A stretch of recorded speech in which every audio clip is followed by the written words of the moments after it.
ਸਲੋਕ ਸੁਖੀ ਬਸੈ ਮਸਕੀਨੀਆਂ ਆਪ ਨਿਵਾਰ ਤਲੇ ਬੜੇ ਬੜੇ ਅਹੰਕਾਰੀਆਂ ਨਾਨਕ ਗਰਭ ਗਲੇ। ਮਸਕੀਨੀਆਂ ਦਾ ਮਤਲਬ ਨਿਮਰਤਾ ਦੇ ਵਿੱਚ ਰਹਿਣ ਵਾਲਾ। ਇੱਥੇ ਕਈ ਲੋਕ ਮਸਕੀਨੀਆਂ ਨਾਮ ਦੇ ਪਹਿਲਵਾਨ ਦੀ ਸਾਖੀ ਜੋੜਦੇ ਨੇ। ਇੱਥੇ ਉਸ ਮਸਕੀਨੀਆਂ ਪਹਿਲਵਾਨ ਦੀ ਗੱਲ ਨਹੀਂ ਹੈ। ਮਸਕੀਨੀਆਂ ਦਾ ਮਤਲਬ ਮਸਕੀਨ, ਨਿਮਰਤਾ ਦੇ ਸੁਭਾਅ ਵਾਲਾ, ਜਿਸ ਨੇ ਆਪਣੇ ਅੰਦਰੋਂ ਆਪਾ ਭਾਵ ਹਉਮੈ ਦੂਰ ਕਰ ਦਿੱਤਾ ਹੈ। ਨਿਵਾਰ ਦਾ ਮਤਲਬ ਦੂਰ ਕਰਕੇ, ਹੇਠਾਂ ਦਾ ਮਤਲਬ ਨੀਵਾਂ ਹੋ ਕੇ। ਨਿਮਰਤਾ ਵਾਲੇ ਸੁਭਾਅ ਵਾਲਾ ਬੰਦਾ ਆਪਣੇ ਅੰਦਰੋਂ ਆਪਾ ਭਾਵ ਦੂਰ ਕਰਕੇ, ਹੰਕਾਰ ਦੂਰ ਹੋ ਕਰਕੇ ਨੀਵਾਂ ਰਹਿ ਕੇ ਵਸਦਾ ਹੈ, ਭਾਵ ਨਿਮਰਤਾ ਦੇ ਨਾਲ ਲੋਕਾਂ ਨਾਲ ਵਿਹਾਰ ਕਰਦਾ ਹੈ। ਬੜੇ ਬੜੇ ਅਹੰਕਾਰੀਆ ਨਾਨਕ ਗਰਭ ਗਲੇ। ਗਰਭ ਦਾ ਮਤਲਬ ਗਰਭ ਵਿੱਚ, ਅਹੰਕਾਰ ਵਿੱਚ। ਗਲੇ ਦਾ ਮਤਲਬ ਗਲ ਗਏ। ਵੱਡੇ ਵੱਡੇ ਅਹੰਕਾਰੀ ਮਨੁੱਖ ਅਹੰਕਾਰ ਵਿੱਚ ਹੀ ਗਲ ਜਾਂਦੇ ਨੇ। ਗਲ ਜਾਣ ਦਾ ਮਤਲਬ ਕਿ ਉਹ ਅਹੰਕਾਰ ਦੇ ਵਿੱਚ ਹੀ ਆਪਣੇ ਆਤਮਿਕ ਜੀਵਨ ਨੂੰ ਬਰਬਾਦ ਕਰ ਬੈਂਦੇ ਨੇ, ਸ਼ੁਭ ਗੁਣਾਂ ਤੋਂ ਸਖਣੇ ਔਰ ਵਾਂਝੇ ਰਹਿ ਜਾਂਦੇ ਨੇ। ਅਸ਼ਟਪਦੀ ਜਿਸ ਕੈ ਅੰਤਰ ਰਾਜ ਅਭਿਮਾਨ। ਜਿਸ ਮਨੁੱਖ ਦੇ ਅੰਦਰ ਰਾਜ ਦਾ ਹੰਕਾਰ ਹੈ, ਰਾਜ ਸਿੰਘਾਸਨ ਤੇ ਬੈਠਾ ਹੈ ਔਰ ਰਾਜ ਦਾ ਅਹੰਕਾਰ ਮਨ ਵਿੱਚ ਹੈ, ਸੋ ਨਰਕਪਾਤੀ ਹੋਵਤ ਸਵਾਨ। ਨਰਕਪਾਤੀ ਦਾ ਮਤਲਬ ਨਰਕ ਵਿੱਚ ਪਿਆ ਹੋਇਆ, ਵਿਕਾਰਾਂ ਦੇ ਨਰਕ ਵਿੱਚ ਪਿਆ ਹੋਇਆ। ਸਵਾਨ ਦਾ ਮਤਲਬ ਕੁੱਤਾ। ਉਹ ਇਨਸਾਨ ਨਰਕ ਦੇ ਅੰਦਰ ਪਿਆ ਹੋਇਆ ਇੱਕ ਕੁੱਤਾ ਬਿਰਤੀ ਵਾਲਾ ਇਨਸਾਨ ਹੈ। ਨਰਕ ਦਾ ਮਤਲਬ ਮਰਨ ਤੋਂ ਬਾਅਦ ਨਹੀਂ, ਐਸੇ ਜ਼ਿੰਦਗੀ ਦੇ ਅੰਦਰ। ਨਰਕ ਦਾ ਮਤਲਬ ਹੁੰਦਾ ਹੈ ਦੁੱਖ ਔਰ ਵਿਕਾਰ। ਉਹ ਵਿਕਾਰਾਂ ਦੇ ਅੰਦਰ ਪਿਆ ਹੋਇਆ ਹੈ, ਉਸ ਦੇ ਅੰਦਰ ਲੋਭ ਆਦਿਕ ਦੀ ਬਿਰਤੀ ਹੈ ਔਰ ਉਹ ਲੋਕਾਂ ਵਾਸਤੇ ਵੀ ਜੀਵਨ ਨੂੰ ਨਰਕ ਬਣਾ ਦਿੰਦਾ ਹੈ। ਕਿਉਂਕਿ ਬੜੇ ਵੱਡੇ ਵੱਡੇ ਰਾਜਿਆਂ ਦਾ ਤੁਸੀਂ ਇਤਿਹਾਸ ਪੜ੍ਹਿਆ ਹੈ, ਜਿਨ੍ਹਾਂ ਨੇ ਆਪਣੇ ਅਹੰਕਾਰ ਦੇ ਵਿੱਚ ਆ ਕੇ ਕਿੰਨੇ ਵੱਡੇ ਵੱਡੇ ਪਾਪ ਔਰ ਅਪਰਾਧ ਕੀਤੇ ਨੇ। ਜੋ ਜਾਣੇ ਮੈਂ ਜੋਬਨਵੰਤ। ਜੋਬਨਵੰਤ ਦਾ ਮਤਲਬ ਜੋਬਨ ਵਾਲਾ, ਜਵਾਨੀ ਦਾ ਮਾਲਕ, ਬੜਾ ਸੋਹਣਾ। ਜਿਹੜਾ ਇਹ ਜਾਣਦਾ ਕਿ ਮੈਂ ਬਹੁਤ ਸੋਹਣਾ ਜਵਾਨ ਹਾਂ, ਮਤਲਬ ਜਿਸ ਨੂੰ ਆਪਣੀ ਜਵਾਨੀ ਦਾ ਮਾਣ ਹੈ। ਸੋ ਹੋਵਤ ਵਿਸ਼ਟਾ ਕਾ ਜੰਤ। ਵਿਸ਼ਟਾ ਦਾ ਮਤਲਬ ਵਿਸ਼ਟਾ, ਗੰਦਗੀ। ਜੰਤ ਦਾ ਮਤਲਬ ਕੀੜਾ। ਉਹ ਬੰਦਾ ਵਿਸ਼ਟਾ ਦਾ, ਗੰਦਗੀ ਦਾ ਕੀੜਾ ਬਣਿਆ ਰਹਿੰਦਾ ਹੈ। ਕਿਉਂ? ਕਿ ਉਹ ਆਪਣੇ ਅਹੰਕਾਰ ਦੇ ਨਾਲ ਦੂਜਿਆਂ ਦੀਆਂ ਭਾਵਨਾਵਾਂ ਨੂੰ ਠੇਸ ਪਹੁੰਚਾਉਂਦਾ ਹੈ ਔਰ ਵਿਸ਼ੇ ਵਿਕਾਰਾਂ ਦੇ ਗੰਧ ਵਿੱਚ ਪਿਆ ਰਹਿੰਦਾ ਹੈ। ਜਿਸ ਨੂੰ ਕੇਵਲ ਜਵਾਨੀ ਦਾ ਹੀ ਹੰਕਾਰ ਹੈ, ਹੋਰ ਉਹਦਾ ਕੋਈ ਜ਼ਿੰਦਗੀ ਦਾ ਚੰਗਾ ਗੋਲ ਨਹੀਂ ਹੈ, ਤਾਂ ਉਹ ਵਿਸ਼ੇ ਵਿਕਾਰਾਂ ਦੇ ਗੰਧ ਦੇ ਅੰਦਰ ਪਿਆ ਰਹੇਗਾ। ਆਪਸ ਕੋ ਕਰਮਵੰਤ ਕਹਾਵੇ। ਕਰਮਵੰਤ ਦਾ ਮਤਲਬ ਕਰਮ ਕਰਨ ਵਾਲਾ, ਚੰਗੇ ਕੰਮ ਕਰਨ ਵਾਲਾ। ਜਿਹੜਾ ਮਨੁੱਖ ਆਪਣੇ ਆਪ ਨੂੰ ਚੰਗੇ ਕਰਮ ਕਰਨ ਵਾਲਾ ਅਖਵਾਉਂਦਾ ਹੈ। ਹੁਣ ਦੇਖੋ, ਇਹ ਚੀਜ਼ ਸਮਝਣ ਵਾਲੀ ਹੈ। ਇੱਕ ਤੇ ਹੁੰਦਾ ਚੰਗੇ ਕੰਮ ਕਰਨ ਵਾਲਾ, ਇੱਕ ਹੁੰਦਾ ਹੈ ਚੰਗੇ ਕਰਮ ਕਰਨ ਵਾਲਾ, ਅਖਵਾਉਣ ਵਾਲਾ। ਦੋਵਾਂ 'ਚ ਬੜਾ ਫਰਕ ਹੁੰਦਾ ਹੈ। ਜਿਹੜੇ ਚੰਗੇ ਕਰਮ ਕਰਦੇ ਨੇ ਉਹ ਅਹੰਕਾਰ ਨਹੀਂ ਕਰਦੇ, ਉਹ ਚੰਗੇ ਕਰਮ ਕਰੀ ਜਾਂਦੇ ਨੇ। ਤੇ ਕੁਝ ਲੋਕ ਐਸੇ ਨੇ ਜੋ ਚੰਗੇ ਕਰਮ ਕਰਦੇ ਨਹੀਂ, ਪਰ ਆਪਣੇ ਆਪ ਨੂੰ ਚੰਗੇ ਕਰਮ ਕਰਨ ਵਾਲਾ ਅਖਵਾਉਂਦੇ ਨੇ। ਆਪਣੇ ਮੂੰਹ ਆਪ ਹੀ ਮਿੱਠੂ, ਮੀਆਂ ਮਿੱਠੂ ਬਣੇ ਰਹਿੰਦੇ ਨੇ। ਇਹ ਉਹਨਾਂ ਦੀ ਗੱਲ ਹੈ ਕਿ ਜਿਹੜਾ ਮਨੁੱਖ ਆਪਣੇ ਆਪ ਨੂੰ ਚੰਗੇ ਕਰਮ ਕਰਨ ਵਾਲਾ ਅਖਵਾਉਂਦਾ ਹੈ, ਯਾਨੀ ਚੰਗੇ ਕਰਮ ਕਰਨ ਦਾ ਵਿਖਾਵਾ ਹੀ ਕਰਦਾ ਹੈ, ਜਨਮ ਮਰੇ। ਜਨਮ ਮਰੇ ਦਾ ਮਤਲਬ ਉਹ ਜੰਮਦਾ ਹੈ ਔਰ ਫਿਰ ਅਖੀਰ ਵਿੱਚ ਮਰ ਜਾਂਦਾ ਹੈ, ਮਤਲਬ ਕਿ ਆਤਮਕ ਮੌਤੇ ਮਰ ਜਾਂਦਾ ਹੈ। ਬਹੁ ਜੋਨ ਭਰਮਾਵੇ। ਜੋਨ ਦਾ ਮਤਲਬ ਪਸ਼ੂ ਬਿਰਤੀਆਂ। ਉਹ ਪਸ਼ੂ ਬਿਰਤੀਆਂ ਦੇ ਵਿੱਚ ਹੀ ਸਾਰੀ ਜ਼ਿੰਦਗੀ ਭਟਕਦਾ ਰਹਿੰਦਾ ਹੈ। ਪਸ਼ੂ ਬਿਰਤੀਆਂ ਵਿੱਚ ਭਟਕਦਾ ਹੈ, ਜੀਵਨ ਉਹਨੂੰ ਮਿਲਦਾ ਹੈ ਔਰ ਅਖੀਰ ਉਹਦੀ ਮੌਤ ਹੋ ਜਾਂਦੀ ਹੈ। ਜਨਮ ਮਰੇ ਬਹੁ ਜੋਨ ਭਰਮਾਵੇ ਦਾ ਮਤਲਬ ਸਾਰੀ ਜ਼ਿੰਦਗੀ ਉਹ ਪਸ਼ੂ ਬਿਰਤੀਆਂ ਦੇ ਅੰਦਰ ਪਿਆ ਹੋਇਆ ਹੀ ਭਟਕਦਾ ਰਹਿੰਦਾ ਹੈ। ਜਿਹੜਾ ਬੰਦਾ ਆਪਣੇ ਆਪ ਨੂੰ ਚੰਗੇ ਕਰਮ ਕਰਨ ਵਾਲਾ ਅਖਵਾਉਂਦਾ ਹੈ, ਭਾਵ ਚੰਗੇ ਕਰਮਾਂ ਦਾ ਕੇਵਲ ਵਿਖਾਵਾ ਕਰਦਾ ਹੈ। ਧਨ ਭੂਮ ਕਾ ਜੋ ਕਰੇ ਗੁਮਾਨ। ਭੂਮ ਦਾ ਮਤਲਬ ਭੂਮੀ, ਜ਼ਮੀਨ। ਜੋ ਇਨਸਾਨ ਧਨ ਔਰ ਧਰਤੀ ਦੀ ਮਾਲਕੀ ਦਾ ਅਹੰਕਾਰ ਕਰਦਾ ਹੈ, ਸੋ ਮੂਰਖ ਅੰਧਾ ਅਗਿਆਨ। ਅਗਿਆਨ ਦਾ ਮਤਲਬ ਜਾਹਿਲ। ਉਹ ਮੂਰਖ ਹੈ, ਉਹ ਅਗਿਆਨਤਾ ਕਰਕੇ ਅੰਧਾ ਹੈ, ਜਾਹਿਲ ਹੈ, ਯਾਨੀ ਬੇਸਮਝ ਹੈ, ਜਿਹੜਾ ਧਨ ਭੂਮੀ ਦਾ ਹੰਕਾਰ ਕਰਦਾ ਹੈ।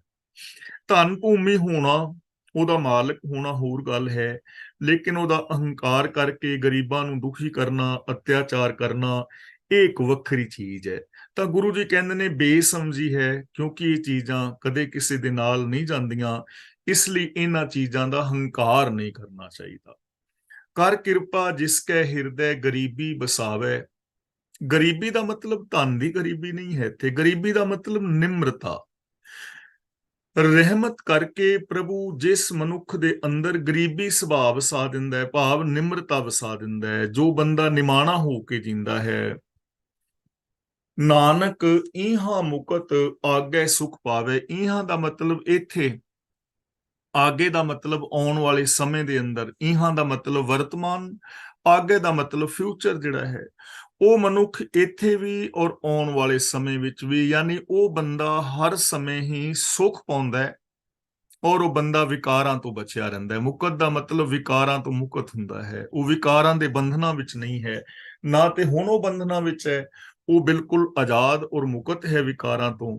ਤੇ ਆਉਣ ਵਾਲੇ ਸਮੇਂ ਵਿੱਚ ਵੀ ਐਸੇ ਇਨਸਾਨ ਸੁੱਖ ਪਾਉਂਦੇ। ਧਨਵੰਤਾ ਹੋਏ ਕਰ ਗਰਬਾਵੇ। ਧਨਵੰਤਾ ਦਾ ਮਤਲਬ ਧਨ ਵਾਲਾ, ਧਨਾੜ, ਅਮੀਰ। ਗਰਬਾਵੇ ਦਾ ਮਤਲਬ ਜੋ ਮਾਣ ਕਰਦਾ ਹੈ। ਜੋ ਇਨਸਾਨ ਧਨ ਵਾਲਾ ਹੋਣ ਕਰਕੇ ਮਾਣ ਕਰਦਾ ਹੈ, ਆਪਣੇ ਧਨ ਦਾ ਮਾਣ ਕਰਦਾ ਹੈ ਔਰ ਲੋਕਾਂ ਨੂੰ ਨੀਵਾਂ ਵਿਖਾਉਂਦਾ ਹੈ, ਤ੍ਰਿਣ ਸਮਾਨ ਕਛ ਸੰਗ ਨਾ ਜਾਵੇ। ਤ੍ਰਿਣ ਦਾ ਮਤਲਬ ਤੀਲਾ, ਸਮਾਨ ਦਾ ਮਤਲਬ ਬਰਾਬਰ। ਉਹਦੇ ਨਾਲ ਤੀਲੇ ਦੇ ਬਰਾਬਰ ਵੀ, ਤਿਨਕੇ ਸਮਾਨ ਵੀ ਕੋਈ ਸ਼ੈ ਜਾਂਦੀ ਤਾਂ ਹੈ ਨਹੀਂ। ਮਰਨ ਲੱਗਿਆ ਕਿਸੇ ਨੇ ਨਾਲ ਥੋੜਾ ਲੈ ਜਾਣਾ, ਨਾ ਕੁਛ ਗਰੀਬ ਨੇ ਨਾ ਕੁਛ ਅਮੀਰ ਨੇ। ਤਾਂ ਗੁਰੂ ਪਾਤਸ਼ਾਹ ਜੀ ਕਹਿੰਦੇ ਨੇ ਫਿਰ ਇਸ ਦਾ ਮਾਣ ਕਾਹਦਾ। ਧਨ ਹੋਣਾ, ਧਨ ਕਮਾਣਾ ਇੱਕ ਵੱਖਰੀ ਚੀਜ਼ ਹੈ, ਧਨ ਸਾਡੀ ਜ਼ਰੂਰਤ ਹੈ, ਪਰ ਧਨ ਦਾ ਮਾਣ ਕਰਕੇ ਗਰੀਬ ਨੂੰ ਨੀਵੇਂ ਦਿਖਾਣਾ, ਇਹ ਕਦੇ ਵੀ ਠੀਕ ਨਹੀਂ ਹੁੰਦਾ।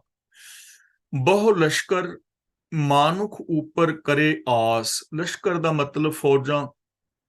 ਬਹੁਤੇ ਲਸ਼ਕਰ ਔਰ ਮਨੁੱਖਾਂ ਉੱਤੇ ਜੋ ਆਸ ਰੱਖਦਾ ਹੈ ਕਿ ਮੇਰੇ ਕੋਲ ਤਾਂ ਇੰਨੇ ਬੰਦੇ ਨੇ, ਮੇਰੇ ਕੋਲ ਇੰਨੀਆਂ ਫੌਜਾਂ ਨੇ, ਪਲ ਭੀਤਰ ਤਾਂਕਾ ਹੋਏ ਵਿਨਾਸ਼। ਪਲਕ ਵਿੱਚ ਹੀ ਉਹਦਾ ਨਾਸ ਹੋ ਜਾਂਦਾ ਹੈ। ਯਾਨੀ ਸਰੀਰਕ ਤੌਰ ਤੇ ਐਸੇ ਬੰਦੇ ਵੀ ਇਸ ਦੁਨੀਆ ਦੇ ਉੱਤੇ ਨਹੀਂ ਰਹੇ ਜਿਨ੍ਹਾਂ ਦੇ ਕੋਲ ਬੜੀਆਂ ਵੱਡੀਆਂ ਵੱਡੀਆਂ ਫੌਜਾਂ ਸਨ, ਬੜੇ ਤਾਕਤਵਰ ਸਨ। ਹਿਟਲਰ ਵਰਗੇ ਨੇ, ਔਰੰਗਜ਼ੇਬ ਵਰਗੇ ਨੇ, ਹੋਰ ਬੜੇ ਬਾਦਸ਼ਾਹ ਹੋ ਗਏ ਨੇ, ਅੱਗੋਂ ਵੀ ਹੁੰਦੇ ਰਹਿਣਗੇ। ਅੱਜ ਵੀ ਇਸ ਦੁਨੀਆ ਵਿੱਚ ਅਸੀਂ ਦੇਖਦੇ ਹਾਂ। ਯਾਨੀ ਜੋ ਸਾਡੇ ਸੰਗੀ ਸਾਥੀ ਤੇ ਫੌਜਾਂ ਨੇ, ਉਹ ਸਾਨੂੰ ਸਰੀਰਕ ਮੌਤ ਤੋਂ ਨਹੀਂ ਬਚਾ ਸਕਦੀਆਂ। ਪਹਿਲੀ ਗੱਲ ਤੇ ਇਹ ਹੈ ਕਿ ਸਭ ਨੂੰ ਮਰਨਾ ਪੈਣਾ ਹੈ। ਤੇ ਦੂਜੀ ਗੱਲ ਹੈ ਕਿ ਜਿਹੜਾ ਸਿਰਫ ਇਹਨਾਂ ਉੱਤੇ ਹੀ ਆਸਾਂ ਲਾ ਕੇ ਤੇ ਪਾਪ ਵਿਕਾਰ ਕਮਾਉਂਦਾ ਰਹਿੰਦਾ ਹੈ, ਉਹ ਬੰਦਾ ਆਤਮਕ ਮੌਤ ਤੇ ਵੀ ਮਰ ਜਾਂਦਾ ਹੈ। ਸਰੀਰਕ ਤੌਰ ਤੇ ਮਰਨਾ ਹੀ ਪੈਣਾ ਹੈ, ਆਤਮਕ ਮੌਤ ਤੇ ਵੀ ਮਰ ਜਾਂਦਾ ਹੈ। ਸਭ ਤੇ ਆਪ ਜਾਣੈ ਬਲਵੰਤ। ਜਿਹੜਾ ਮਨੁੱਖ ਆਪਣੇ ਆਪ ਨੂੰ ਸਾਰਿਆਂ ਨਾਲੋਂ ਬਲੀ ਸਮਝਦਾ ਹੈ, ਸਾਰਿਆਂ ਨਾਲੋਂ ਬਲਵਾਨ, ਜ਼ੋਰਾਵਰ ਸਮਝਦਾ ਹੈ, ਤਾਕਤ ਵਾਲਾ, ਖਿੰਨਮਹਿ ਹੋਏ ਜਾਏ ਪਸਵੰਤ। ਪਸਵੰਤ ਦਾ ਮਤਲਬ ਸੁਆਹ। ਇੱਕ ਪਲ ਦੇ ਅੰਦਰ ਹੀ ਬੰਦਾ ਸੁਆਹ ਹੋ ਜਾਂਦਾ ਹੈ। ਮਰਨ ਲੱਗਿਆ ਕਿੰਨੀ ਕੁ ਦੇਰ ਲੱਗਦੀ ਆ। ਜਿੰਨਾ ਮਰਜੀ ਬੰਦਾ ਤਾਕਤਵਰ ਹੋਵੇ, ਤੇ ਖਬਰ ਜਦੋਂ ਆਉਂਦੀ ਨਾ ਫਲਾਂ ਬੰਦਾ ਤੇ ਮਰ ਗਿਆ, ਤੇ ਯਾਰ ਉਹ ਤੇ ਇੰਨਾ ਤਗੜਾ ਸੀ, ਪਹਿਲਵਾਨ ਸੀ ਜਾਂ ਇੰਨਾ ਤਾਕਤਵਰ ਸੀ, ਹੋਇਆ ਕਿ ਇਹ ਚੰਗਾ ਭਲਾ ਤੇ ਗਿਆ, ਕਹਿੰਦੇ ਹਾਰਟ ਅਟੈਕ ਹੋਇਆ ਤੇ ਮਰ ਗਿਆ। ਇੰਨੀ ਕੀ ਤੇ ਦੇਰ ਲੱਗਦੀ ਏ ਸਰੀਰਕ ਤੌਰ ਤੇ ਮਰਨ ਵਿੱਚ। ਤੇ ਦੂਜੀ ਗੱਲ ਹੈ, ਬੇਸ਼ੱਕ ਆਪਣੇ ਆਪ ਨੂੰ ਕੋਈ ਤਾਕਤਵਰ ਸਮਝ ਕੇ ਜੇ ਨਾਜਾਇਜ਼ ਕੰਮ ਕਰਦਾ ਹੈ, ਮਾੜੇ ਕੰਮ ਕਰਦਾ ਹੈ, ਤੇ ਇੱਕ ਪਲ ਦੇ ਵਿੱਚ ਹੀ ਉਹ ਆਤਮਕ ਮੌਤ ਤੇ ਵੀ ਮਰ ਜਾਂਦਾ ਹੈ, ਉਹਦੇ ਅੰਦਰੋਂ ਇਨਸਾਨੀਅਤ ਵੀ ਮੁੱਕ ਜਾਂਦੀ ਹੈ। ਕਿਸੇ ਨਾ ਬਦੈ ਆਪ ਅਹੰਕਾਰੀ। ਬਦੈ ਦਾ ਮਤਲਬ ਹੁੰਦਾ ਹੈ ਬਦਨਾ, ਯਾਨੀ ਪਰਵਾਹ ਕਰਨੀ, ਗਿਣਨਾ। ਜੋ ਬੰਦਾ ਆਪਣੇ ਆਪ ਨੂੰ ਇੰਨਾ ਅਹੰਕਾਰੀ ਬਣਾ ਲੈਂਦਾ ਹੈ ਕਿ ਉਹ ਕਿਸੇ ਦੀ ਪਰਵਾਹ ਹੀ ਨਹੀਂ ਕਰਦਾ, ਕਿਸੇ ਨੂੰ ਕਿਸੇ ਗਿਣਤੀ ਵਿੱਚ ਹੀ ਨਹੀਂ ਸਮਝਦਾ। ਬੜੇ ਲੋਕ ਐਸੇ ਹੁੰਦੇ ਨੇ ਸਮਾਜ ਵਿੱਚ, ਜਿਹੜੇ ਦੂਜੇ ਲੋਕਾਂ ਦੀ ਗਿਣਤੀ ਹੀ ਨਹੀਂ ਕਰਦੇ, ਗਿਣਤੀ ਵਿੱਚ ਸਮਝਦੇ ਨਹੀਂ, ਆਪਣੇ ਆਪ ਨੂੰ ਹੰਕਾਰੀ ਸਮਝਦੇ ਨੇ, ਕਿਸੇ ਦੂਜੇ ਨੂੰ ਕਿਸੇ ਗਿਣਤੀ ਵਿੱਚ ਹੀ ਨਹੀਂ ਗਿਣਦੇ। ਧਰਮ ਰਾਏ ਤਿਸ ਕਰੇ ਖੁਆਰੀ। ਧਰਮ ਰਾਏ ਦਾ ਮਤਲਬ ਜੋ ਕੁਦਰਤ ਦੇ ਬਜਵੇਂ ਨਿਯਮ ਨੇ, ਉਹਨੂੰ ਖੁਆਰ ਕਰਦੇ ਨੇ। ਉਹਨੂੰ ਇਹਨਾਂ ਨਿਯਮਾਂ ਦੇ ਅੰਦਰ ਖੁਆਰ ਹੋਣਾ ਪੈਂਦਾ ਹੈ, ਕਿਉਂਕਿ ਨਿਯਮ ਹੈ ਦੁਨੀਆ ਦਾ, ਸੰਸਾਰ ਦਾ ਨਿਯਮ ਹੈ, ਹੁਕਮ ਰਜਾਈ ਚੱਲਣਾ ਨਾਨਕ ਲਿਖਿਆ ਨਾਲ। ਇੱਕ ਦੁਨੀਆ ਦਾ ਨਿਯਮ ਹੈ ਕੁਦਰਤ ਦਾ ਕਿ ਜੋ ਬੰਦਾ ਅਹੰਕਾਰ ਕਰਕੇ ਦੂਜਿਆਂ ਨੂੰ ਨੀਵਾਂ ਹੀ ਵਿਖਾਉਂਦਾ ਰਹੇਗਾ, ਐਸਾ ਬੰਦਾ ਕਦੇ ਸੁਖੀ ਔਰ ਸ਼ਾਂਤ ਹੋ ਹੀ ਨਹੀਂ ਸਕਦਾ। ਇਹ ਆਪਣੇ ਆਪ ਦੇ ਅੰਦਰ ਇੱਕ ਸਜ਼ਾ ਹੈ ਕਿ ਬੰਦਾ ਦੂਜੇ ਬੰਦੇ ਨੂੰ ਬੰਦਾ ਹੀ ਨਾ ਸਮਝੇ, ਦੂਜਿਆਂ ਨੂੰ ਕਿਸੇ ਗਿਣਤੀ ਵਿੱਚ ਹੀ ਨਾ ਸਮਝੇ, ਆਪਣੇ ਆਪ ਦੇ ਵਿੱਚ ਇੱਕ ਸਜ਼ਾ ਹੈ। ਇਹ ਖੁਆਰ ਹੋਣ ਵਾਲੀ ਗੱਲ ਹੈ। ਤੇ ਐਸੇ ਬੰਦੇ ਖੁਆਰ ਹੀ ਹੁੰਦੇ ਨੇ, ਉਹਨਾਂ ਨੂੰ ਕਦੇ ਮਾਣ ਆਦਰ ਸਤਿਕਾਰ ਨਹੀਂ ਮਿਲਦਾ। ਗੁਰ ਪ੍ਰਸਾਦ ਜਾਂ ਕਾ ਮਿਟੇ ਅਭਿਮਾਨ, ਗੁਰੂ ਦੀ ਕਿਰਪਾ ਨਾਲ ਜਿਸ ਇਨਸਾਨ ਦਾ ਹੰਕਾਰ ਮਿਟ ਜਾਂਦਾ ਹੈ, ਜਿਹਦੇ ਅੰਦਰ ਇਨਫੀਰੀਓਰਿਟੀ ਕੰਪਲੈਕਸ ਜਾਂ ਸੁਪਰੀਓਰਿਟੀ ਕੰਪਲੈਕਸ ਨਹੀਂ ਰਹਿੰਦਾ, ਜਿਹੜਾ ਇਸ ਮਾਣ ਹੰਕਾਰ ਤੋਂ ਰਹਿਤ ਹੋ ਕੇ ਤੇ ਆਮ ਇਨਸਾਨ ਦੀ ਤਰ੍ਹਾਂ ਨਿਮਰਤਾ ਵਾਲੀ ਮਿਠਾਸ ਵਾਲੀ ਜ਼ਿੰਦਗੀ ਜੀਂਦਾ ਹੈ, ਸੋ ਜਨ ਨਾਨਕ ਦਰਗਾਹ ਪ੍ਰਵਾਨ, ਉਹ ਇਨਸਾਨ ਰੱਬ ਦੀ ਦਰਗਾਹ ਵਿੱਚ ਪ੍ਰਵਾਨ ਹੈ, ਰੱਬ ਦੇ ਦਰ ਤੇ ਪ੍ਰਵਾਨ ਹੈ। ਉਹ ਸੰਸਾਰ ਦੇ ਅੰਦਰ ਵੀ ਪ੍ਰਵਾਨ ਹੈ, ਪ੍ਰਭੂ ਦੇ ਦਰ ਤੇ ਪ੍ਰਵਾਨ ਹੈ। ਐਸਾ ਇਨਸਾਨ ਹੀ ਰੱਬ ਦੇ ਨਾਲ ਮਿਲ ਸਕਦਾ ਹੈ, ਰੱਬ ਵਰਗਾ ਹੋ ਸਕਦਾ ਹੈ। ਕੋਟ ਕਰਮ ਕਰੇ ਹਉ ਧਾਰੇ, ਕੋਟ ਦਾ ਮਤਲਬ ਕਰੋੜਾਂ, ਹਉ ਦਾ ਮਤਲਬ ਅਹੰਕਾਰ, ਧਾਰੇ ਦਾ ਮਤਲਬ ਧਾਰਨ ਕਰੇ।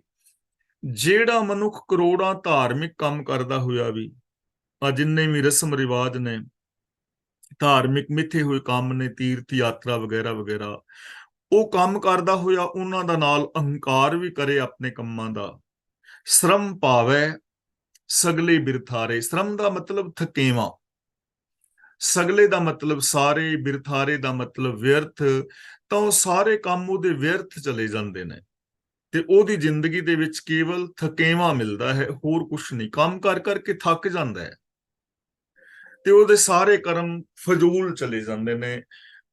ਹਕੀਕਤ ਹੈ, ਜਦੋਂ ਅਸੀਂ ਜ਼ਿੰਦਗੀ ਨੂੰ ਇਮਾਨਦਾਰੀ ਨਾਲ ਵਿਚਾਰਦੇ ਹਾਂ ਨਾ, ਕਿੰਨੇ ਸਾਰੇ ਅਸੀਂ ਕਰਮ ਕਰਦੇ ਹਾਂ, ਤੀਰਥਾਂ ਤੇ ਨਹਾਉਂਦੇ ਹਾਂ, ਵਿਖਾਵੇ ਦੀ ਪਾਠ ਪੂਜਾ ਕਰਦੇ ਹਾਂ, ਸਮਾਧੀਆਂ ਲਾਉਂਦੇ ਹਾਂ, ਦਾਨ ਪੁੰਨ ਕਰਦੇ ਹਾਂ, ਤੇ ਸਾਰਾ ਕੁਝ ਕਰਕੇ ਸਚਾਈ ਨਹੀਂ, ਦਇਆ ਨਹੀਂ, ਪ੍ਰੇਮ ਨਹੀਂ, ਮੁਹੱਬਤ ਨਹੀਂ, ਸ਼ਾਂਤੀ ਨਹੀਂ, ਆਤਮਿਕ ਉન્નਤੀ ਕੋਈ ਨਹੀਂ, ਤਾਂ ਫਿਰ ਥਕਾਵਟ ਹੀ ਮਿਲਿਆ ਨਾ, ਬੇਕਾਰ ਗਏ ਨਾ ਕੰਮ।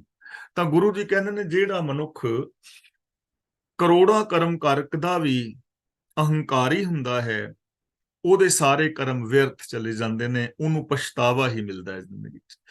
ਅਨਿਕ ਤਪੱਸਿਆ ਕਰੇ ਅਹੰਕਾਰ, ਤਪੱਸਿਆ ਦਾ ਮਤਲਬ ਤਪ ਦੇ ਸਾਧਨ, ਅਨੇਕਾਂ ਤਪਾਂ ਦੇ ਸਾਧਨ ਕਰੇ, ਅਨੇਕਾਂ ਕਿਸਮ ਦੀ ਤਪੱਸਿਆ ਕਰੇ, ਜਲ ਧਾਰਾਵਾਂ ਕਰੇ, ਜਲ ਵਿੱਚ ਖਲੋਵੇ, ਪਰਬਤਾਂ ਤੇ ਚੜਾ ਜਾਏ, ਗੁਫਾ ਵਿੱਚ ਵੜ ਕੇ ਸਮਾਧੀਆਂ ਲਾਉਂਦਾ ਰਹੇ, ਜਾਂ ਧੂਣੀਆਂ ਬਾਲ ਕੇ ਤਪ ਕਰਦਾ ਰਹੇ, ਉਲਟਾ ਲਟਕਦਾ ਰਹੇ, ਅਨੇਕਾਂ ਸਾਧਨ ਐਸੇ ਕਰਕੇ ਜੇ ਬੰਦਾ ਅਹੰਕਾਰ ਕਰਦਾ ਹੈ। ਨਰਕ ਸੁਰਗ ਫਿਰ ਅਵਤਾਰ, ਅਵਤਾਰ ਦਾ ਮਤਲਬ ਇੱਥੇ ਹੈ ਜਨਮ, ਜੀਵਨ। ਨਰਕ ਸੁਰਗ ਦਾ ਮਤਲਬ, ਨਰਕ ਦਾ ਮਤਲਬ ਦੁੱਖ ਤੇ ਸੁਰਗ ਦਾ ਮਤਲਬ ਸੁਖ। ਤਾਂ ਐਸਾ ਬੰਦਾ ਜਿਹੜਾ ਹੈ, ਕਦੇ ਦੁੱਖ ਤੇ ਕਦੇ ਸੁਖ ਭੋਗਦਾ ਹੈ। ਅਵਤਾਰ ਦਾ ਮਤਲਬ ਹੁੰਦਾ ਹੈ ਜੀਵਨ, ਜਨਮ ਲੈਣਾ। ਉਹਦਾ ਸਾਰਾ ਜੀਵਨ ਜਿਹੜਾ ਹੈ, ਕਦੇ ਸੁੱਖ ਵਿੱਚ ਔਰ ਕਦੇ ਦੁੱਖ ਦੇ ਵਿੱਚ ਜਿਹੜਾ ਹੈ ਬੀਤਦਾ ਰਹਿੰਦਾ ਹੈ। ਅਨਿਕ ਯਤਨ ਕਰ ਆਤਮ ਨਹੀਂ ਦਰਵੈ, ਆਤਮ ਦਾ ਮਤਲਬ ਹਿਰਦਾ, ਆਪਣਾ ਆਪਾ, ਦਰਵੈ ਦਾ ਮਤਲਬ ਦਰਵਣਾ, ਨਰਮ ਹੋਣਾ। ਅਨੇਕਾਂ ਯਤਨ ਕੀਤਿਆਂ ਵੀ, ਐਸੇ ਧਾਰਮਿਕ ਅਨੇਕਾਂ ਕਰਮ ਕਰਦਿਆਂ, ਜੇ ਹਿਰਦਾ ਨਹੀਂ ਦਰਵਦਾ, ਜੇ ਅੰਦਰ ਕੋਮਲਤਾ ਨਹੀਂ ਹੈ, ਜੇ ਅੰਦਰ ਦਇਆ ਨਹੀਂ ਹੈ, ਅੰਦਰ ਭਾਵੁਕਤਾ ਨਹੀਂ ਆਈ, ਤਾਂ ਹਰ ਦਰਗਾਹ ਕਹੋ ਕੈਸੇ ਗਵੇ, ਗਵੇ ਦਾ ਮਤਲਬ ਪਹੁੰਚੇ। ਤਾਂ ਦੱਸੋ ਰੱਬ ਦੀ ਦਰਗਾਹ ਵਿੱਚ ਬੰਦਾ ਕਿਵੇਂ ਜਾਏਗਾ?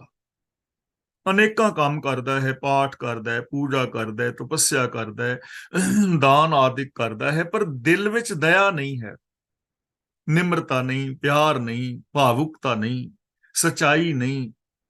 ਤਾਂ ਐਸਾ ਬੰਦਾ ਕਿਵੇਂ ਰੱਬ ਦੀ ਦਰਗਾਹ ਚਲਾ ਜਾਏਗਾ, ਕਿਵੇਂ ਰੱਬ ਨੂੰ ਪਾ ਲਵੇਗਾ?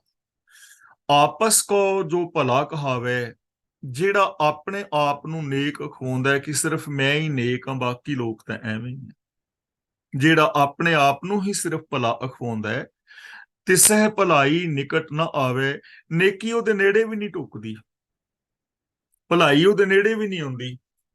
ਹੁਣ ਇਹ ਚੀਜ਼ ਸਮਝਣ ਵਾਲੀ ਹੈ। ਇੱਕ ਤੇ ਹੈ ਭਲਾ ਕਰਨਾ ਤੇ ਇੱਕ ਹੈ ਭਲਾ ਕਹਿਵਾਣਾ। ਇਹਨਾਂ ਦੋਵਾਂ 'ਚ ਫਰਕ ਹੈ। ਜਿਹੜੇ ਭਲਾ ਕਰਦੇ ਨੇ ਨਾ, ਉਹ ਭਲਾ ਕਰਦੇ ਨੇ, ਤੇ ਜਿਹੜੇ ਕਰਦੇ ਨਹੀਂ, ਸਿਰਫ ਅਖਵਾਉਂਦੇ ਨੇ ਆਪਣੇ ਆਪ ਨੂੰ ਭਲਾ, ਪਾਪ ਕਰ ਰਹੇ ਨੇ। ਮਲਕ ਭਾਗੋ ਹੈ, ਖੱਟੀ ਉਹਦੀ ਪਾਪ ਦੀ ਹੈ, ਪਰ ਕੁਝ ਲੋਕਾਂ ਨੂੰ ਪਾਪ ਦੀ ਖੱਟੀ ਚੋਂ ਪ੍ਰਸ਼ਾਦਾ ਪਾਣੀ ਖਵਾ ਕੇ ਤੇ ਆਪਣੇ ਆਪ ਨੂੰ ਭਲਾ ਖਵਾਉਣਾ ਚਾਹੁੰਦਾ ਹੈ। ਇਹੋ ਜਿਹੇ ਲੋਕਾਂ ਦੇ ਭਲਾਈ ਨੇੜੇ ਵੀ ਨਹੀਂ ਆਉਂਦੀ। ਤੁਸੀਂ ਬੜੇ ਲੋਕ ਵੇਖੇ ਹੋਣਗੇ, ਉਹ ਕਰਦੇ ਨੇ 2 ਨੰਬਰ ਦੇ ਧੰਦੇ, ਤੇ ਫਿਰ ਕਹਿਣਗੇ ਜੀ ਜੇ ਅਸੀਂ ਨਾ ਹੁੰਦੇ ਤੇ ਆ ਧਰਮ ਸਥਾਨ ਹੀ ਨਹੀਂ ਸੀ ਬਣਨਾ, ਜੇ ਮੈਂ ਨਾ ਹੁੰਦਾ ਤੇ ਇਹ ਕੰਮ ਹੀ ਨਹੀਂ ਸੀ ਹੋਣਾ। ਮਤਲਬ ਕਿ ਬੁਰੇ ਕਰਮ ਕਰਦੇ ਨੇ ਪਰ ਆਪਣੇ ਆਪ ਨੂੰ ਭਲਾ ਅਖਵਾਉਂਦੇ ਨੇ। ਐਸੇ ਲੋਕਾਂ ਦੇ ਨੇਕੀ ਨਜ਼ਦੀਕ ਵੀ ਨਹੀਂ ਆਉਂਦੀ। ਸਰਬ ਕੀ ਰੇਨ ਜਾ ਕਾ ਮਨ ਹੋਏ। ਰੇਨ ਦਾ ਮਤਲਬ ਚਰਨ ਧੂੜੀ। ਜਿਸ ਮਨੁੱਖ ਦਾ ਮਨ ਸਾਰਿਆਂ ਦੀ ਚਰਨ ਧੂੜੀ ਬਣਿਆ ਰਹਿੰਦਾ ਹੈ, ਮਤਲਬ ਜਿਸ ਦੇ ਅੰਦਰ ਨਿਮਰਤਾ ਹੈ, ਦਇਆ ਹੈ, ਪਿਆਰ ਹੈ। ਕਹੋ ਨਾਨਕ ਤਾਂ ਕਿ ਨਿਰਮਲ ਸੋਏ। ਸੋਏ ਦਾ ਮਤਲਬ ਸ਼ੋਭਾ। ਉਹਦੀ ਸ਼ੋਭਾ ਨਿਰਮਲ ਹੁੰਦੀ ਹੈ, ਉਹਦੀ ਪਵਿੱਤਰ ਸ਼ੋਭਾ ਇਸ ਜਗਤ ਦੇ ਅੰਦਰ ਫੈਲ ਜਾਂਦੀ ਹੈ, ਜਿਸ ਦੇ ਅੰਦਰ ਨਿਮਰਤਾ ਹੁੰਦੀ ਹੈ, ਜਿਸ ਦੇ ਅੰਦਰ ਪਰਉਪਕਾਰ ਦੀ ਭਾਵਨਾ ਹੈ, ਜਿਵੇਂ ਭਗਤ ਪੂਰਨ ਸਿੰਘ ਵਰਗੇ ਨੇ। ਤਾਂ ਫਿਰ ਉਹਨਾਂ ਦੀ ਸ਼ੋਭਾ ਆਟੋਮੈਟਿਕਲੀ ਸੰਸਾਰ ਵਿੱਚ ਖਿਲਰ ਜਾਂਦੀ ਹੈ। ਉਹਨਾਂ ਨੂੰ ਕਹਿਣਾ ਨਹੀਂ ਪੈਂਦਾ ਕਿ ਮੈਂ ਚੰਗਾ ਜਾਂ ਮੈਂ ਭਲਾ ਹਾਂ। ਜਬ ਲਗ ਜਾਣੈ ਮੁਝ ਤੇ ਕਛ ਹੋਏ। ਜਬ ਲਗ ਦਾ ਮਤਲਬ ਜਦੋਂ ਤੱਕ, ਮੁਝ ਤੇ ਦਾ ਮਤਲਬ ਮੇਰੇ ਕੋਲੋਂ।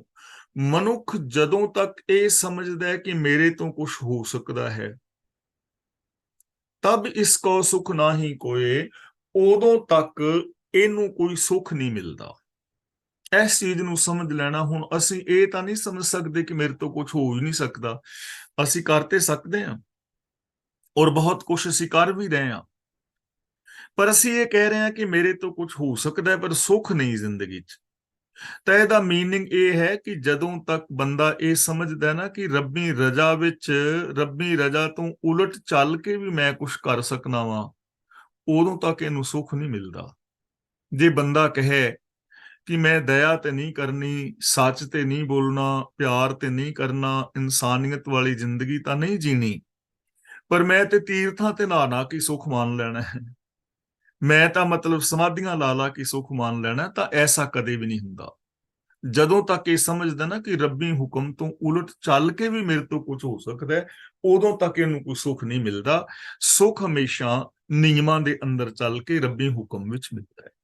ਜਦ ਇਹ ਜਾਣੇ ਮੈਂ ਕਿਛ ਕਰਤਾ, ਜਦੋਂ ਤੱਕ ਇਹ ਸੋਚਦਾ ਹੈ ਕਿ ਕੁਦਰਤ ਦੇ ਨਿਯਮਾਂ ਤੋਂ ਉਲਟ ਵੀ ਮੈਂ ਕੁਝ ਕਰ ਸਕਦਾ ਹਾਂ, ਤਬ ਲਗ ਗਰਭ ਜੋਨ ਮੈਂ ਫਿਰਤਾ। ਜੋਨ ਦਾ ਮਤਲਬ ਬਿਰਤੀ ਤੇ ਗਰਭ ਦਾ ਮਤਲਬ ਅੱਗ। ਉਦੋਂ ਤੱਕ ਇਹ ਅਹੰਕਾਰ ਦੀ ਅੱਗ ਵਿੱਚ ਫਿਰਦਾ ਹੈ, ਪਸ਼ੂ ਬਿਰਤੀਆਂ ਦੇ ਵਿੱਚ ਫਿਰਦਾ ਹੈ।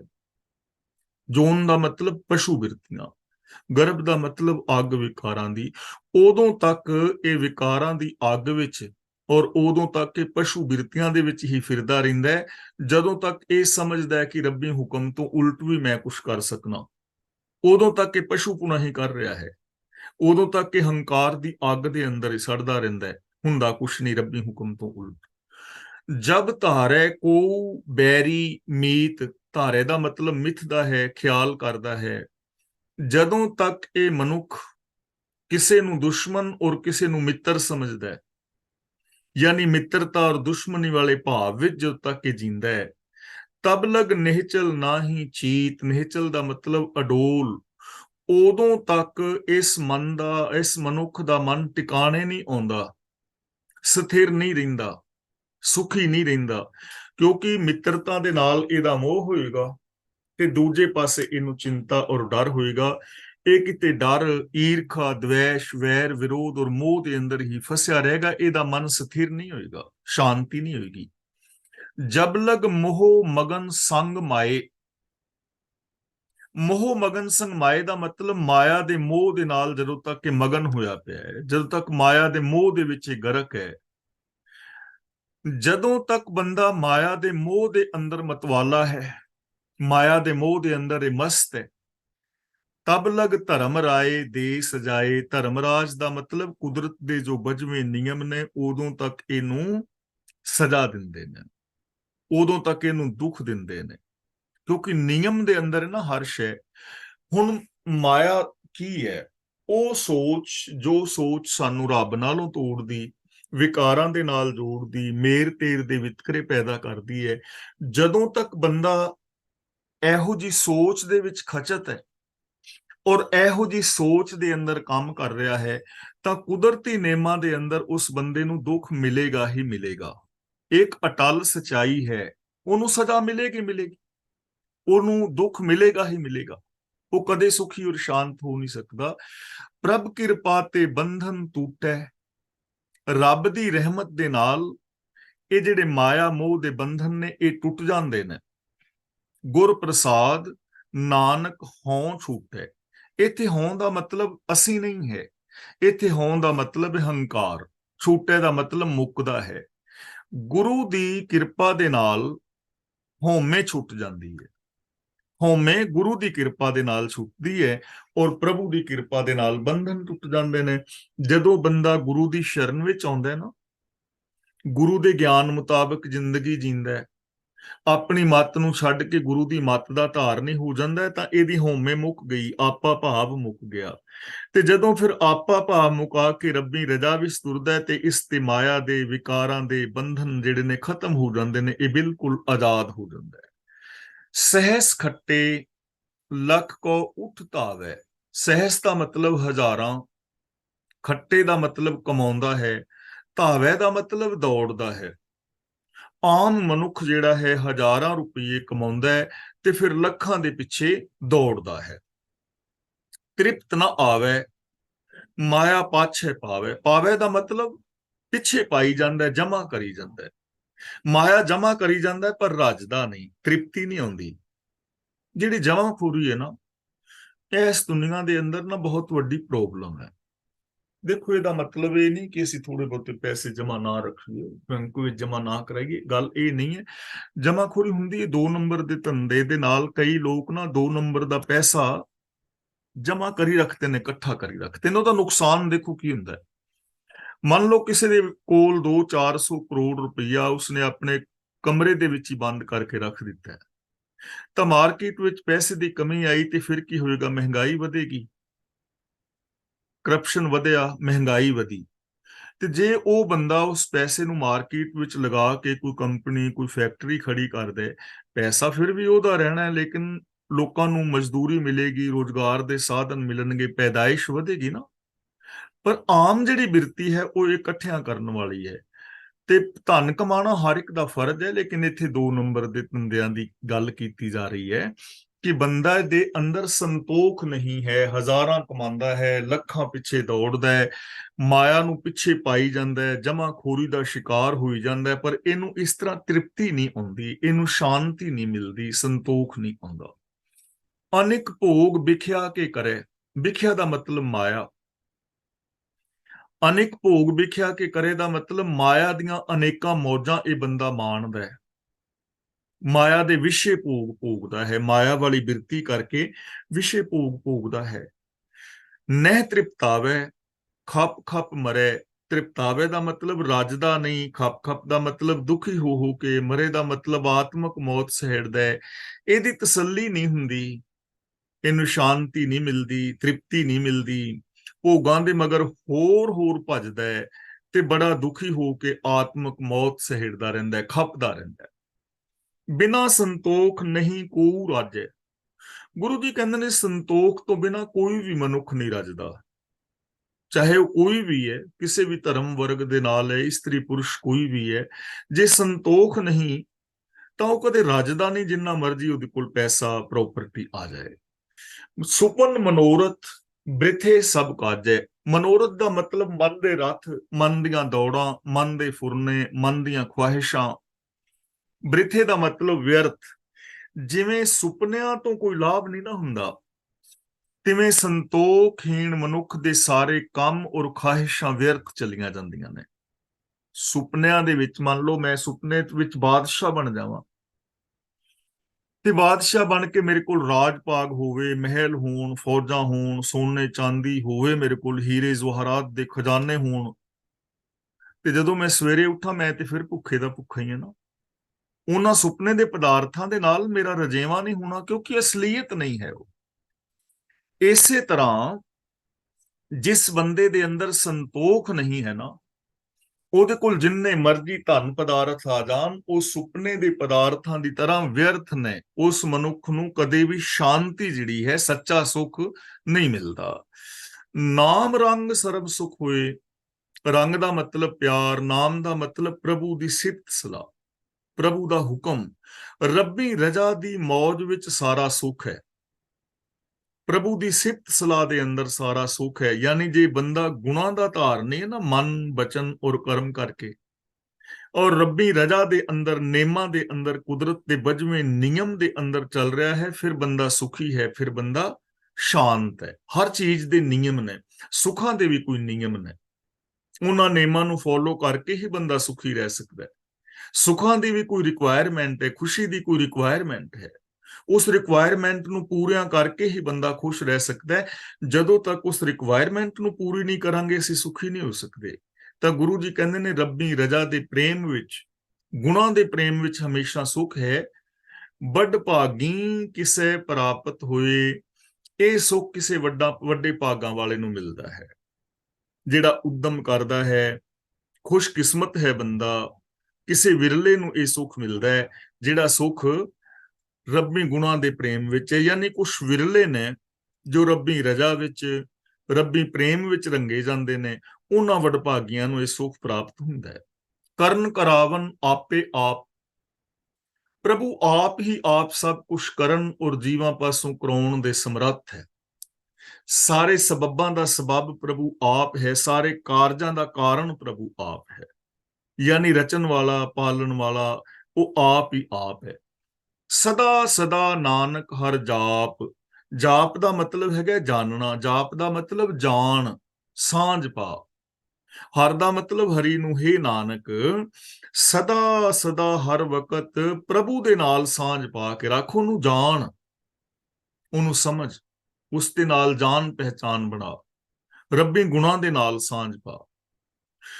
ਕਰਨ ਕਰਾਵਨ ਕਰਨੇ ਹਾਰ। ਪ੍ਰਭੂ ਆਪ ਹੀ ਸਭ ਕੁਝ ਕਰਨ ਜੋਗਾ ਹੈ ਔਰ ਆਪ ਹੀ ਸਭ ਜੀਵਾਂ ਤੋਂ ਕਰਾਉਣ ਜੋਗਾ ਹੈ। ਇਸ ਕੈ ਹਾਥ ਕਹਾ ਵਿਚਾਰ। ਕਹਾ ਦਾ ਮਤਲਬ ਕੀ, ਵਿਚਾਰ ਦਾ ਮਤਲਬ ਵਿਚਾਰ ਕੇ ਵੇਖ। ਵਿਚਾਰ ਕੇ ਵੇਖ ਲੈ ਕਿ ਇਸ ਜੀਵ ਦੇ ਹੱਥ ਵਿੱਚ ਕੀ ਹੈ। ਸਾਡੇ ਹੱਥ ਵਿੱਚ ਰੱਬੀ ਰਜ਼ਾ ਤੋਂ ਉਲਟ ਕੀ ਹੈ? ਸਾਡੇ ਹੱਥ ਵਿੱਚ ਕੀ ਅਸੀਂ ਸੂਰਜ ਨੂੰ 5-10 ਮਿੰਟ ਪਹਿਲਾਂ ਚੜਾ ਸਕਦੇ ਹਾਂ, ਜਾਂ ਸੂਰਜ ਨੂੰ ਛਿਪਣ ਤੋਂ 5-7 ਮਿੰਟ ਲੇਟ ਕਰ ਸਕਦੇ ਹਾਂ? ਕੁਦਰਤ ਦੇ ਨਿਯਮਾਂ ਨੂੰ ਬਦਲਣਾ ਤੇ ਸਾਡੇ ਹੱਥ ਵਿੱਚ ਹੈ ਹੀ ਨਹੀਂ ਨਾ। ਤਾਂ ਜਿੱਥੇ ਗੱਲ ਆਉਂਦੀ ਨਾ, ਇਹਦੇ ਹੱਥ ਵਿੱਚ ਕੁਛ ਨਹੀਂ, ਇਹਦਾ ਮਤਲਬ ਕਿ ਜੋ ਕੁਦਰਤ ਦੇ ਬਜਵੇਂ ਨਿਯਮ ਨੇ, ਉਹਨਾਂ ਤੋਂ ਬਾਹਰ ਜਾਣ ਦਾ ਕੋਈ ਵਸ ਵਿੱਚ ਹੈ ਹੀ ਨਹੀਂ ਹੈ। ਜੈਸੀ ਦ੍ਰਿਸ਼ਟ ਕਰੇ ਤੈਸਾ ਹੋਏ। ਜਿਹੋ ਜੀ ਦ੍ਰਿਸ਼ਟੀ ਕਰਦਾ ਹੈ, ਉਹੋ ਜਿਹਾ ਹੀ ਬੰਦਾ ਬਣ ਜਾਂਦਾ ਹੈ। ਜੈਸੀ ਦ੍ਰਿਸ਼ਟ ਕਰੇ ਦਾ ਮਤਲਬ ਜੈਸਾ ਹੁਕਮ ਹੈ ਪ੍ਰਭੂ ਦਾ, ਉਹੋ ਜਿਹਾ ਬੰਦਾ ਬਣ ਜਾਂਦਾ ਹੈ। ਹੁਕਮ ਦੇ ਅੰਦਰ ਹੈ, ਸਿਸਟਮ ਦੇ ਅੰਦਰ ਹੈ। ਹੁਣ ਦੇਖੋ, ਸਿਸਟਮ ਹੈ ਨਾ, ਜੇ ਮੈਂ ਝੂਠ ਬੋਲਦਾ, ਮੈਂ ਈਰਖਾ ਕਰਦਾ, ਮੈਂ ਬੇਵਿਸ਼ਵਾਸੀ ਕਰਦਾ, ਤਾਂ ਹੌਲੇ ਹੌਲੇ ਮੈਂ ਇਹੋ ਜਿਹਾ ਹੀ ਬਣੀ ਜਾਵਾਂਗਾ। ਕਿਉਂਕਿ ਇਹ ਨਿਯਮ ਹੈ ਕਿ ਜਿਹੋ ਜੇ ਬੰਦਾ ਕੰਮ ਕਰੇਗਾ, ਉਹੋ ਜਿਹਾ ਬਣ ਜਾਏਗਾ। ਇਹ ਨਿਯਮ ਹੈ, ਜੇ ਮੈਂ ਕਿੱਕਰਾਂ ਦੇ ਬੀਜ ਬੀਜਾਂਗਾ, ਉਹਦੇ ਤੋਂ ਅੰਗੂਰ ਨਹੀਂ ਪੈਦਾ ਹੋਣੇ। ਲੋੜੇ ਦਾਖ ਬਿਜੋਰੀਆਂ ਕਿੱਕਰ ਬੀਜੇ ਜੱਟ। ਕਿੱਕਰ ਬੀਜ ਕੇ ਅੰਗੂਰ ਨਹੀਂ ਨਾ ਪੈਦਾ ਹੋ ਸਕਦੇ। ਤੇ ਜੇ ਮੈਂ ਸੱਚਾਈ ਦਇਆ ਕਮਾਂਦਾ ਤਾਂ ਮੈਂ ਇਹੋ ਜਿਹਾ, ਕਿਉਂਕਿ ਇਹ ਨਿਯਮ ਹੈ। ਜੈਸੀ ਦ੍ਰਿਸ਼ਟ ਕਰੇ ਤੈਸਾ ਹੋਏ। ਜੈਸੀ ਰੱਬ ਰਹਿਮਤ ਕਰਦਾ ਹੈ, ਨਜ਼ਰ ਕਰਦਾ ਹੈ, ਹੁਕਮ ਕਰਦਾ ਹੈ, ਵੈਸਾ ਹੀ ਬੰਦਾ ਹੁੰਦਾ ਹੈ। ਹੁਕਮ ਤੋਂ, ਸਿਸਟਮ ਤੋਂ ਬਾਹਰ ਨਹੀਂ। ਮਾੜੇ ਕੰਮ ਕਰਕੇ ਬੰਦਾ ਚੰਗਾ ਨਹੀਂ ਬਣ ਸਕਦਾ, ਤੇ ਚੰਗਾ ਕੰਮ ਕਰਕੇ ਬੰਦਾ ਮਾੜਾ ਨਹੀਂ ਬਣਦਾ। ਆਪੇ ਆਪ ਆਪ ਪ੍ਰਭ ਸੋਏ। ਚਾਰ ਚੁਫੇਰੇ ਪ੍ਰਭੂ ਆਪ ਹੀ ਆਪ ਫੈਲਿਆ ਹੋਇਆ ਹੈ। ਜੋ ਕਿਛ ਕੀਨੋ ਸੋ ਆਪਣੇ ਰੰਗ। ਰੰਗ ਦਾ ਮਤਲਬ ਮੌਜ, ਹੁਕਮ। ਜੋ ਕੁਝ ਵੀ ਪ੍ਰਭੂ ਨੇ ਬਣਾਇਆ ਹੈ, ਆਪਣੀ ਮੌਜ ਵਿੱਚ, ਆਪਣੀ ਰਜ਼ਾ ਵਿੱਚ, ਆਪਣੇ ਹੁਕਮ ਦੇ ਅੰਦਰ, ਕੁਦਰਤ ਦੇ ਬਜਵੇਂ ਨਿਯਮਾਂ ਵਿੱਚ ਬਣਾਇਆ ਹੈ। ਸਭ ਤੇ ਦੂਰ ਸਭੂ ਕੇ ਸੰਗ। ਸਾਰੇ ਜੀਵਾਂ ਦੇ ਨਾਲ ਵੀ ਹੈ ਤੇ ਸਾਰਿਆਂ ਤੋਂ ਦੂਰ ਵੀ ਹੈ। ਦੇਖੋ, ਸਾਰਿਆਂ ਦੇ ਨਾਲ ਕਿਵੇਂ ਹੈ? ਨਾਲ ਤੇ ਇਸ ਕਰਕੇ ਕਿ ਚਾਰ ਚਫੇਰੇ ਉਹ ਆਪ ਹੀ ਫੈਲਿਆ ਹੋਇਆ ਹੈ। ਤੇ ਦੂਰ ਇਸ ਕਰਕੇ ਕਿ ਅਸੀਂ ਉਹਨੂੰ ਸਮਝ ਨਹੀਂ ਰਹੇ। ਸੱਚ ਸਾਰਿਆਂ ਦੇ ਨਾਲ ਹੈ ਨਾ, ਸਾਡੇ ਸਾਰਿਆਂ ਦੇ ਅੰਦਰ ਸੱਚ ਹੈ, ਸਾਨੂੰ ਸੱਚ ਦਾ ਪਤਾ ਹੈ। ਦੂਰ ਇਸ ਕਰਕੇ ਹੈ ਕਿਉਂਕਿ ਅਸੀਂ ਸੱਚ ਬੋਲ ਨਹੀਂ ਰਹੇ। ਜਿਹੜਾ ਸੱਚ ਬੋਲ ਨਹੀਂ ਰਿਹਾ ਉਹ ਤੋਂ ਤੇ ਸੱਚ ਦੂਰ ਹੀ ਹੈ। ਪ੍ਰੇਮ ਸਾਡੇ ਸਾਰਿਆਂ ਦੇ ਅੰਦਰ ਹੈ, ਨਾਲ ਹੈ ਨਾ ਪ੍ਰੇਮ ਸਾਡੇ। ਤੇ ਸਾਡੇ ਤੋਂ ਪ੍ਰੇਮ ਦੂਰ ਤਾਂ ਹੈ ਕਿਉਂਕਿ ਅਸੀਂ ਪ੍ਰੇਮ ਕਰ ਨਹੀਂ ਰਹੇ, ਅਸੀਂ ਈਰਖਾ ਕਰ ਰਹੇ ਹਾਂ, ਫਿਰ ਪ੍ਰੇਮ ਸਾਡੇ ਤੋਂ ਦੂਰ ਹੀ ਹੋਇਆ ਨਾ। ਇਹ ਹੁਣ ਸਾਡੇ ਤੇ ਡਿਪੈਂਡ ਕਰੇਗਾ ਕਿ ਅਸੀਂ ਕੀ ਕਰਨਾ ਚਾਹੁੰਦੇ ਹਾਂ। ਅਸੀਂ ਰੱਬ ਦੇ ਨੇੜੇ ਰਹਿਣਾ ਹੈ ਕਿ ਰੱਬ ਤੋਂ ਦੂਰ ਜਾਣਾ ਹੈ। ਰੱਬ ਸਾਰਿਆਂ ਦੇ ਨੇੜੇ ਹੈ ਔਰ ਉਹਨੂੰ ਅਨੁਭਵ ਨਾ ਕਰਨ ਕਰਕੇ ਸਾਰਿਆਂ ਤੋਂ ਦੂਰ ਹੈ। ਬੂਝੈ ਦੇਖੈ ਕਰੇ ਵਿਵੇਕ। ਵਿਵੇਕ ਦਾ ਮਤਲਬ ਪਛਾਣ, ਪਰਖ। ਪ੍ਰਭੂ ਸਭ ਕੁਝ ਬੁੱਝਦਾ ਹੈ, ਸਮਝਦਾ ਹੈ, ਵੇਖਦਾ ਹੈ ਔਰ ਪਹਿਚਾਣਦਾ ਹੈ। ਮੈਂ ਪ੍ਰਭੂ ਦੀ ਦ੍ਰਿਸ਼ਟੀ ਤੋਂ, ਪ੍ਰਭੂ ਦੀ ਪਹਿਚਾਣ ਤੋਂ ਕਦੇ ਮੈਂ ਬਚ ਨਹੀਂ ਸਕਦਾ।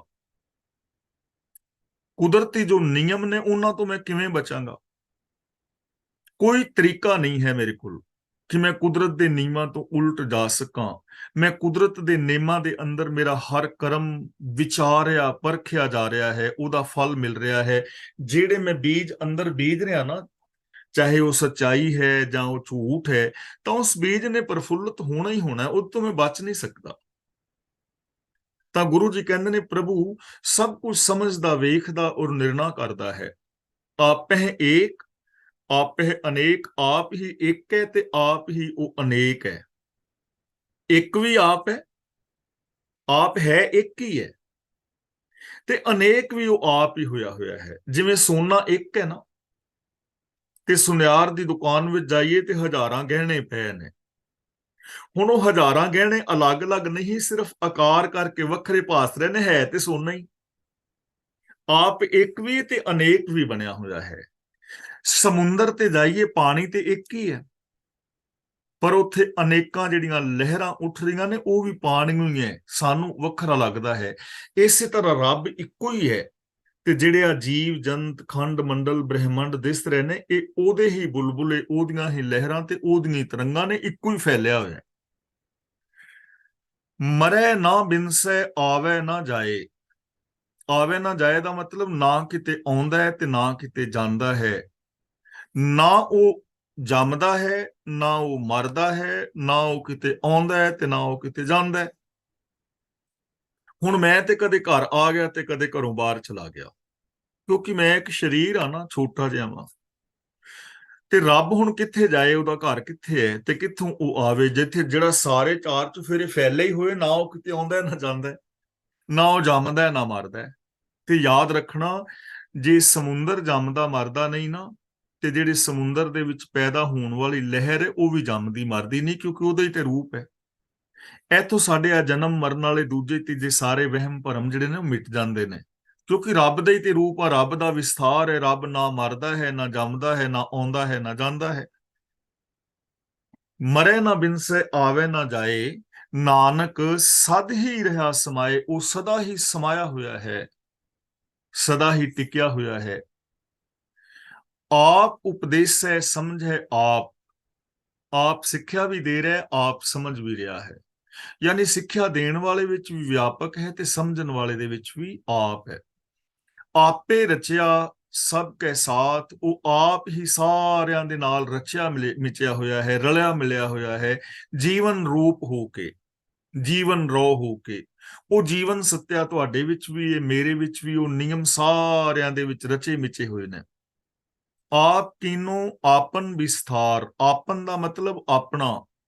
ਉਹਨੇ ਆਪਣਾ ਵਿਸਥਾਰ ਆਪ ਹੀ ਕੀਤਾ ਹੈ।